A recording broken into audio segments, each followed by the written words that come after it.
गुरुवे गौरचंद्राय राधिकाय तदालय कृष्णाय कृष्णभक्ताय तद्भक्ताय नमो नमः। जय श्री कृष्ण चैतन्य प्रभु नित्यानंद श्री अद्वैत गदाधर श्रीवासादि गौर भक्तवृंद की जय। हरे कृष्ण कृष्ण कृष्ण हरे हरे, हरे राम राम राम हरे।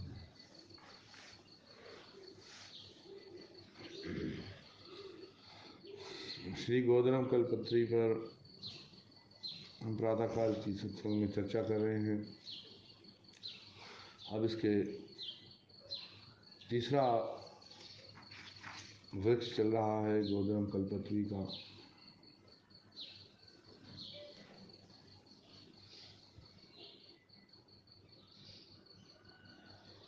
और इसमें भक्ति में किन किन बातों की सावधानी रखनी है वो उनको अहकामात दिए जा रहे हैं।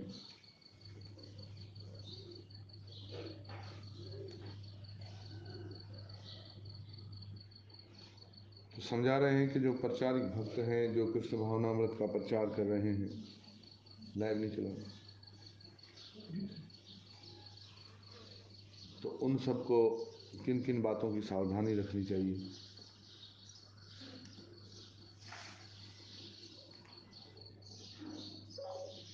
दूसरे कल्पवृक्ष में बताए गए नाम हट के कर्मचारियों को एक दूसरे के साथ वास्तविक भाईचारे के भाव में व्यवहार करना चाहिए।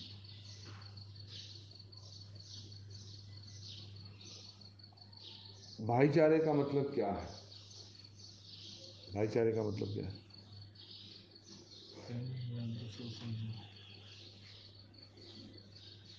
आपस में मिलजुल के भाईचारा।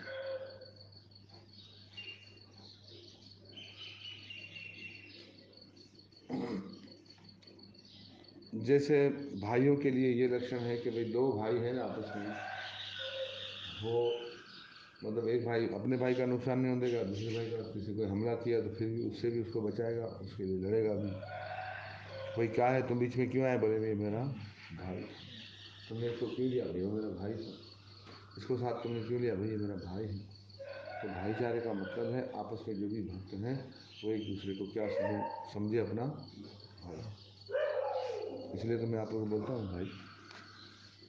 हाँ, किसी को भी अन्य के को स्वयं से कम श्रेष्ठ नहीं मानना चाहिए। कभी भी हमको ये नहीं सोचना चाहिए कि भाई सामने वाला भक्त मुझसे छोटा है, मैं उससे बड़ा हूँ। भाईचारे में एक ये भी बात है कि दूसरे को अपने से बड़ा मानना। इसलिए भक्तों को व्यवहार में भी, जैसे मैं यहाँ देखता हूँ, जैसे अगर गुरु महाराज किसी को नाम से बुलाए तो सही है, दूसरे को भक्त को नाम के साथ प्रभु लगाकर बुलाना चाहिए। हम लोग इसमें कोई आवाज़ देगा हृषिकेश, क्या देगा हरी, क्या देगा? अभी तो देते हैं सब दीन बंधु को, हृषिकेश भाई आवाज़ देगा दीन बंधु। समझो आप केवल किसी का नाम लेते हैं, प्रभु नहीं लगाते, आप उससे श्रेष्ठ हो तब उसको ऐसा करते हैं। ऐसे मैं मिसाल देके बता रहा हूँ, सभी करते हैं।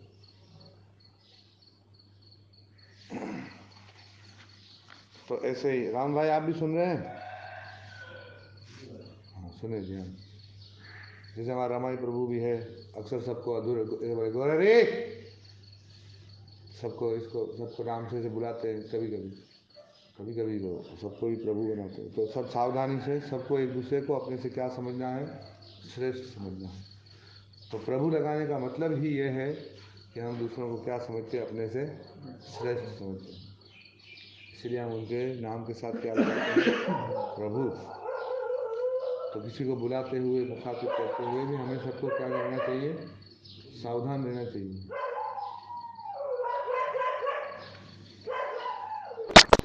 शुद्ध वैष्णव स्वाभाविक तौर पर अन्य वरिष्ठ वैष्णवों को और भगवान या उनके महान भक्तों के परिवार के सदस्यों को पूर्ण सम्मान देते हैं। जो शुद्ध भक्त है वो भक्तों को भी सम्मान देते हैं। बड़े वरिष्ठ वैष्णव को और जो गुरु होते हैं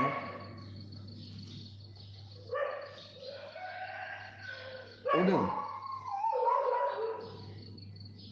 और जो महान भक्तों को जो हैं, जो बड़े बड़े भक्त, उनके परिवार को भी सम्मान देते हैं। किसने बताया है? भक्ति विनोद ठाकुर। उनके परिवार के सदस्यों को भी सम्मान देते हैं। वे वैष्णव व्यवहार का भी पालन करते हैं,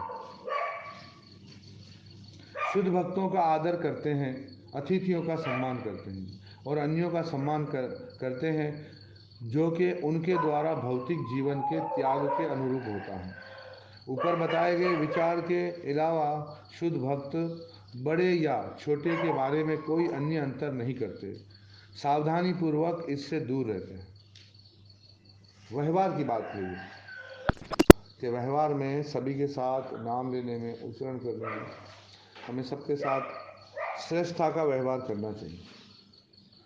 फिर अधिकार भेद से हमारे मन में उनका क्या स्थान होना चाहिए, हमारे संग में उसका क्या स्थान होना चाहिए।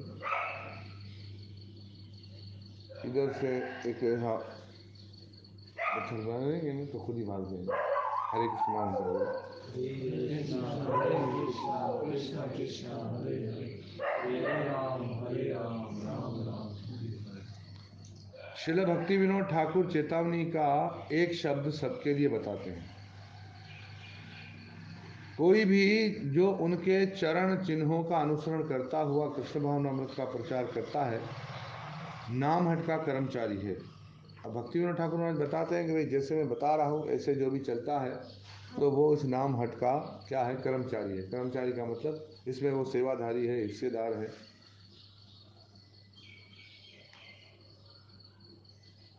और वे जो प्रचारिक की सहायता करते हैं वे भी नाम हट के कर्मचारी हैं। प्रचार तो कोई एक करता है, पर जो प्रचारिक की सहायता करते हैं वो भी इसके कर्मचारी हैं। हमें भक्तों के विषय में ऐसा नहीं मानना चाहिए कि वे ज़्यादा या कम शुद्ध हैं। भाई ये ज़्यादा बड़ा भक्त है, ये छोटा भक्त है। कोई बड़ा या छोटा लग सकता है या ज़्यादा या कम पढ़ा लिखा, लेकिन अगर वे शुद्ध भक्त है उन्हें सम्मान देना चाहिए। किसी को भी सम्मान प्राप्त होता है, वो कब प्राप्त होता है? जब उसमें अधिक, उससे लोग स्नेह भी करते हैं, क्योंकि जब उसमें अधिक शुद्धता है। और शुद्धता कैसे पता चलती है? शुद्धता का पता ऐसे नहीं कि कितनी बार नहाया है, या वो आदमी कितना गोरा है, उसके कपड़े कितने इस्त्री वाले और चमक रहे हैं, इससे शुद्धता का पता नहीं चलता है। पर उसके मन में भक्ति को लेकर विचार कितने शुद्ध हैं, इससे शुद्धता का पता चलता है। उसने भक्ति में मिलावट कितनी की है, कितनी नहीं की है। क्या अभी भी वो संसारी भोग का अभिलाषी होकर भक्ति कर रहा है? क्या अभी भी मुक्तियाँ चाहता है? करनी चाहता है? जितना ज़्यादा व्यक्ति इच्छाओं से रहित होकर के भगवान का भजन करता है और सतत भगवान की, गुरु की, वैष्णवों की प्रसन्नता के लिए जो काम करता है, इतना ही वो अधिक शुद्ध माना जाता है। इसीलिए भक्तों को कभी भी आपस में इस हमारे जो कृष्ण भावना अमृत में किसी को छोटा बड़ा नहीं समझना चाहिए। और कभी कभी बस बिना सोचे समझे, किसी का अधिकार सोचे समझे जल्दी से सबके ऊपर बड़ा भी नहीं बन जाना चाहिए, पर बहुत विनीत भाव से सेवा करनी चाहिए। क्योंकि हमारी विनम्रता जितना लोगों को आकर्षित करती है, इतना हमारी वर्चस्वता नहीं आकर्षित करती। उन्हें समान देखना चाहिए। दूसरे शब्दों में हमें एक दूसरे के साथ भाईचारे की भावना से व्यवहार करना चाहिए। भक्त समाज के सदस्यों की तरह संसारी सामाजिक व्यवहार का मतलब है कि भौतिकतावादी संभ्रांति व्यक्ति को खास आदर देना, लेकिन हम वैष्णव कृष्ण भावना अमृत के अंतर उन्नत स्तर के अनुसार उसे सम्मान देते हैं। भक्तों के मध्य मध्य में हम ऊंचे या नीचे का अंतर नहीं करते, हमें ऐसा भेद अच्छा नहीं लगता। हम सब सेवक के सेवक का सेवक बनने हेतु प्रशिक्षण ले रहे हैं। कि हमें शिक्षा क्या मिल रही है? दासों के दासों का दास बन। धार्मिक क्षेत्र में कोई स्वाभाविक रूप से अतिथि का सत्कार करता है, किसी के त्याग के अनुरूप उसका आदर करता है, सन्यासियों को सम्मान देता है इत्यादि। लेकिन इसका मतलब ये जरूरी नहीं है कि हम आध्यात्मिक संपदा को मान्यता दे रहे हैं। कोई गणना के अनुसार वरिष्ठ हो सकता है, लेकिन आध्यात्मिक समझ के मामले में वास्तव में अनुज या छोटा हो सकता है। भगवान चैतन्य के कई गुरु भाई गोविंद दास, धनंजय पंडित और अन्य, उनको गुरु द्वारा आदेश दिया गया है कि वे चैतन्य महाप्रभु की सेवा करें या सहायता करें, क्योंकि ये गुरु का आदेश था। श्री चैतन्य ने स्वीकार किया। कई तरह के विभिन्न शिष्टाचार हैं, लेकिन साधारणतया हम गुरु भाइयों से सेवा स्वीकार नहीं करते। जैसे एक गुरु भाई को दूसरे गुरु भाई से भी सेवा, देखो सबसे बड़ा, कभी कभी हमें पता नहीं चलता है, पर ये एक बीमारी बहुत बड़ी है। जैसे गुरु ने हमें सेवा का कहा हो, फिर जैसे गुरु सामने हो तो हम कर रहे हो, फिर हम गुरु न हो तो फिर हम इधर चलो ये करो, चलो वो करो, और हम फिर ऊपर बैठ गए कुर्सी पर तो सबको नीचे बिठा दिया। ये भी दुर्गुण है। कथा के अलावा वरिष्ठ वैष्णवों के बीच में सबको समान रूप से बैठना चाहिए। हाँ, कभी टांग वांग सही नहीं हो, कमर वमर, भगवान करे सबकी कमर दुखी क्योंकि सब ऊपर बैठ सकते। हरे कृष्ण, हम तो बोलो।